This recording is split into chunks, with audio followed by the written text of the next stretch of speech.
27 गते सोधेको सब इन्जिनियर तर्फको क्वेसन सेट रहेको छ, जसमा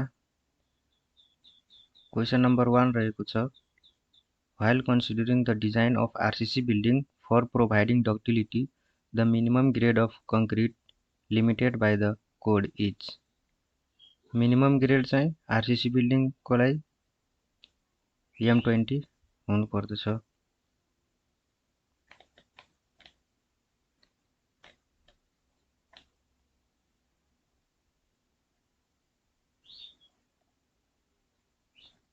क्वेसन नम्बर 2 रहेको छ, the most commonly used bond for all wall thickness is. Most commonly use हुने भनेको कुन हो?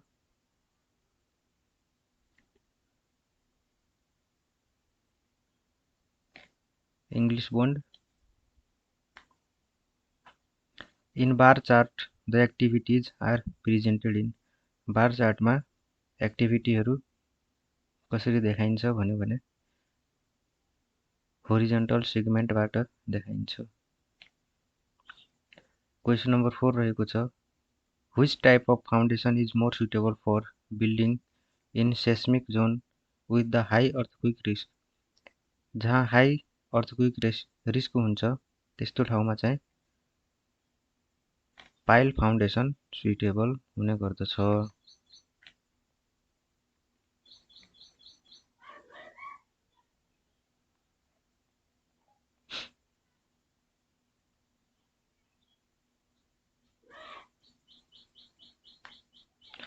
Best suited material for stabilization of black cotton soil is. Stabilization of black cotton सोइलको लागि हामीले हाइड्रेटेड लाइम युज गर्दछौँ। क्वेसन नम्बर 6 रहेको छ, a temporary rigid structure having platforms raised up as the building increases in height is called। यसलाई भनिन्छ स्काफोल्डिङ भनेर। admixture which causes early setting and hardening of concrete are called। early setting र hardening of concrete कसले गर्दछ? Accelerator. in case of hand mixing of concrete the extra cement to be added is। Extra cement हामीले कति चाहिन्छ? 10%।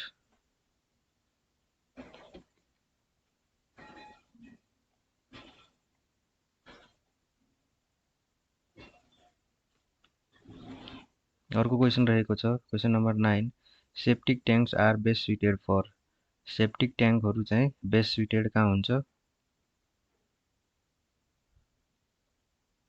Scattered रेसिडेन्सेस।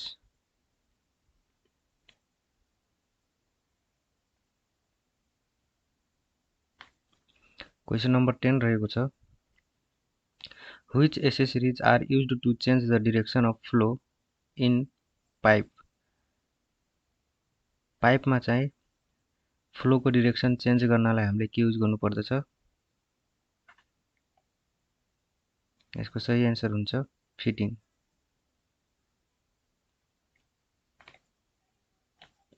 The concealed wiring refers to. Concealed वायरिङको लागि चाहिँ हामीले इनसाइड वाल भयो अथवा सेलिङ वायरिङ भयो भने चाहिँ कन्सिल्ड वायरिङ रिफर गर्छौँ। क्वेसन नम्बर 12 रहेको छ, in an electrical installation what is the function of a fuse. फ्युजको फङ्सन के हो? To control the flow of electrical current. यो चाहिँ सुदूरपश्चिम प्रदेशको 4थो लेभलको क्वेसन सेट रहेको छ। क्वेसन नम्बर 13 रहेको छ, the joint used for joining the plane ends of cast iron pipe is. Cast iron पाइपको लागि हामीले के युज गर्छौँ? ड्रेसर कप्लिङ जोइन्ट भनेर। क्वेसन नम्बर 14 रहेको छ, the highest point on the road surface is called. Highest point on road surface भन्यो भने क्राउन हुन्छ यसको answer.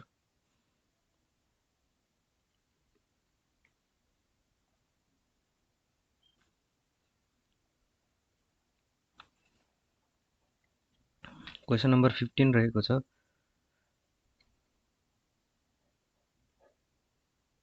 Per capita demand of water is calculated in litres per person per day. Question number 16 रहेको छ the type of formwork used for ferro cement tank in rural water supply scheme. Rural water supply स्किममा चाहिँ HDPE pipe use गर्छौँ। Question number 17 रहेको छ the middle support of bridge is called. Middle सपोर्टलाई हामीले के भन्छौँ पायर भनेर भन्छौँ र इन्ड सपोर्टलाई एबुटमेन्ट। क्वेसन नम्बर 18 रहेको छ pipes for water supply tested for. Water सप्लाईको जुन पाइप हुन्छ त्यो चाहिँ हामीले वाटर प्रेसर टेस्ट गर्नुपर्छ त्यसमा। क्वेसन नम्बर 19 रहेको छ which type of irrigation method delivers water directly to the root of plant. Root of प्लान्टमा चाहिँ हाम्रो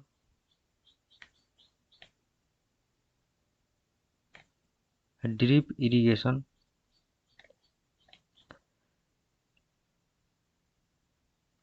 चाहिन्छ। क्वेसन नम्बर 20 रहेको छ in which type of train causeway are commonly used in road construction.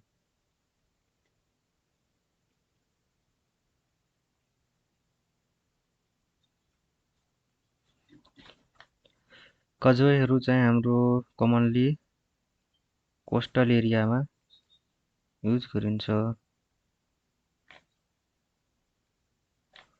Question number 21 रहेको छ as per prevailing government norms for rate analysis overhead amount for an item rate is. ओभरहिड चाहिँ हाम्रो गभर्नमेन्टको norms अनुसार rate एनालाइसिसमा overhead चाहिँ 15% of total cost of labour material tools plants and equipments. इक्विपमेन्ट्सको हाम्रो कति चाहिन्छ total cost of labour material and tools plants and इक्विपमेन्टको 15%।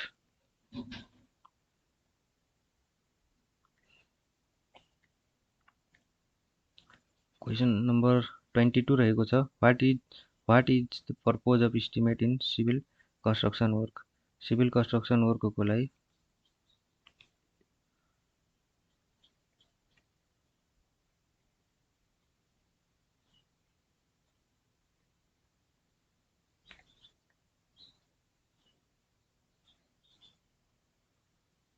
इस्टिमेटको purpose भनेको provides reasonable idea of the cost. Question number 23 रहेको छ the most reliable estimate is. Most reliable estimate भनेको detail estimate हो। क्वेसन नम्बर 24 रहेको छ valuation is done for. Valuation चाहिँ हाम्रो प्रेजेन्ट भ्यालु इन मार्केट। मार्केटमा जुन प्रेजेन्ट भ्यालु हुन्छ त्यसको आधारमा भ्यालुएसन गर्नुपर्छ।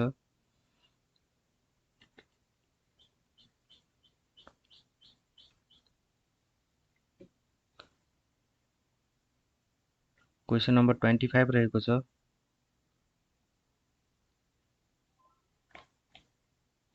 The number of mason required per cubic metre cement concrete is 1:2:4 is. 1:2:4 को लागि नम्बर अफ मेसन कति cubic metre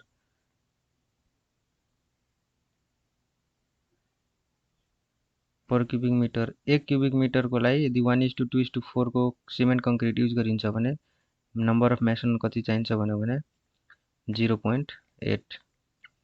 स्कटिङ used in terrazzo floor is measured in. Skirting जुन युज गरिन्छ त्यो चाहिँ हाम्रो के हुन्छ running metre. In differential levelling collimation error can be eliminated by balancing of sides. Question number 28 the main principle of surveying is to work from the whole to part. Fiducial edge is the working edge of एलिडिएट।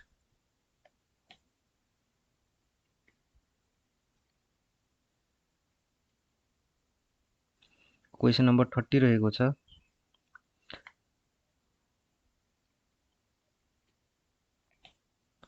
When it is not possible to set up the level midway between the 2 points, then the difference in elevation between them is measured by।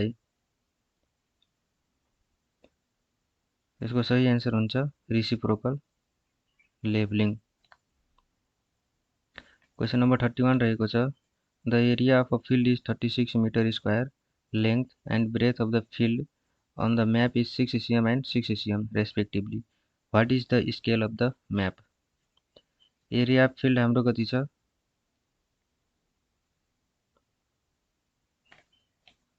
36 metre square र हाम्रो length and breadth of the field on the map is 6 into 6। 6 into 6 गर्दा कति हुन्छ? 36। यो metre स्क्वायरमा छ, माथि cm स्क्वायरमा, भनेपछि यसको सही आन्सर हुन्छ हाम्रो 36 क्यान्सल र हामीलाई cm लाई मिटरमा लग्नु पर्यो भने 100 चाहिन्छ। सो यसको स्केल कति हुन्छ हाम्रो? 1:100।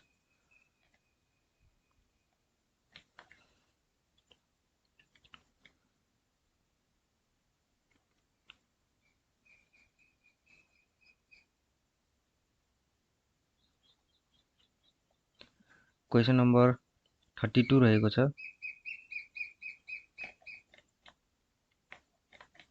The most suitable train for plane table survey is। Plane table सर्वेको लागि सुइटेबल ट्रेन भनेको, सुइटेबल एरिया भनेपछि हाम्रो फ्ल्याट र open area. Question number 33 a heavy stone is suitable for. Heavy stone चाहिँ हाम्रो रिटेनिङ वालको लागि सुइटेबल हुन्छ।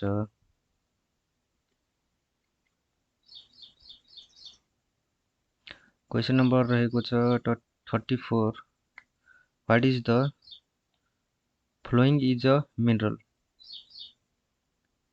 Which of the flowing is a mineral. Mineral कुन हो भने बसाल्ट हाम्रो रक हो, granite rock, quartz rock. Quartz चाहिँ हाम्रो के हो? मिनरल। क्वार्ज, फेल्सपार एन्ड मिका अनि अरु पनि छन् मिनरलहरु। क्वेसन नम्बर 35 रहेको छ। In order to dry the query shop of a freshly quarried stone, it should be exposed to open air for a period of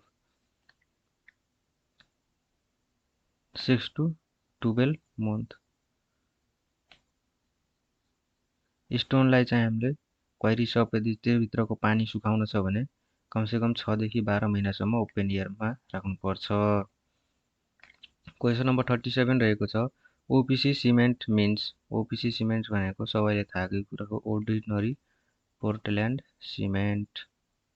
question number 37 रहेको छ। The drain line above the canal line is called. Drain line, canal line को माथिको drain लाइनलाई के भन्छ? Super passage. What plays a great role in fixing the height of bridge. Height of bridge fix गर्नलाई great role कसको हुन्छ? High flood लेभलको, HFL.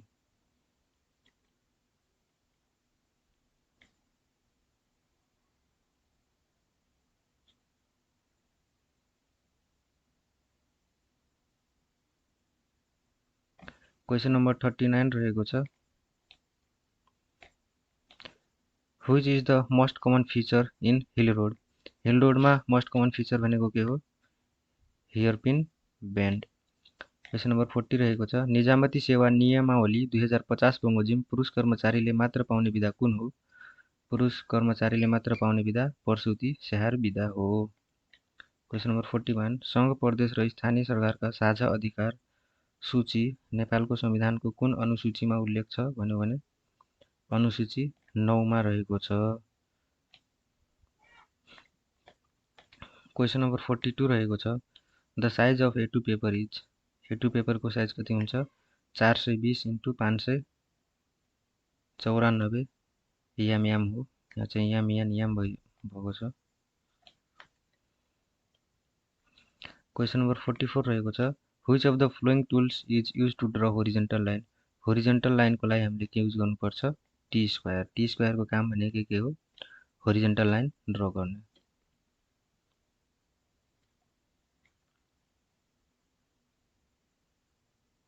Question number 44 रहेको छ, a scale of 1 inch is to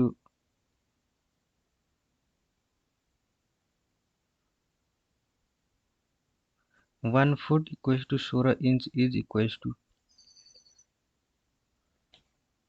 भनेको कति हुन्छ, 192। 1:192। यसको कन्भर्ट गर्नु होला, 1 फुट बराबर 16 इन्ची हुन्छ भने 16 इन्चीलाई हामीले कतिमा गर्नु पर्यो, 1 इन्चमा कति हुन्छ, 12 फिट हुन्छ। 16 इन्टु 12 गर्यो भने कति हुन्छ, 192 आउनै पर्छ। 16 इन्टु 12 यो स्केल निकाल्ने तरिका। क्वेसन नम्बर 45 रहेको छ, the edge of the drawing board where T square is made to slide is called. T square जहाँ स्लाइड हुन्छ त्यसलाई भनिन्छ working edge. Question number 46, these drawings are given to contractors to perform work of manufacture individual parts। Individual parts बनाउनको लागि कन्ट्र्याक्टरलाई चाहिँ हामीले working drawing चाहिन्छ।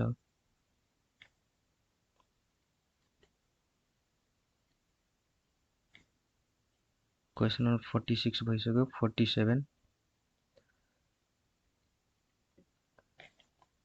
Specification include. स्पेसिफिकेसनले के कुरा इन्क्लुड गर्छ भन्यो भने स्पेसिफिकेसनमा चाहिँ हामीले क्वालिटी चाहियो, टाइप्स अफ वर्क चाहियो र मेथड चाहियो, मेथोडोलोजी। क्वेसन नम्बर 48 रहेको छ, marble is an example of. Marble भनेको हाम्रो मार्बलबाट के भन्छ, मार्बल भन्छ, मेटामर्फिक रक हो। Question number 49, the paint which has high reflective property is. High reflective property कसको हुन्छ, ब्रोन्ज पेन्टको हुन्छ। र हाई हिट रिफ्लेक्टिभ भन्यो भने के हुन्छ, कसको हुन्छ, एल्युमिनियम पेन्टको हुन्छ। फेरि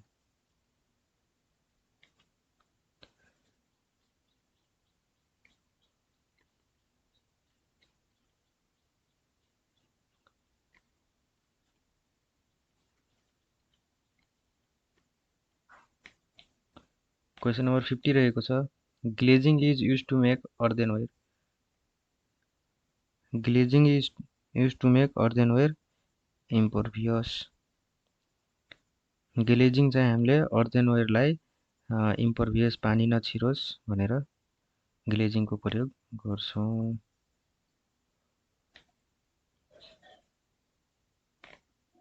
थ्याङ्क्स फर वाचिङ।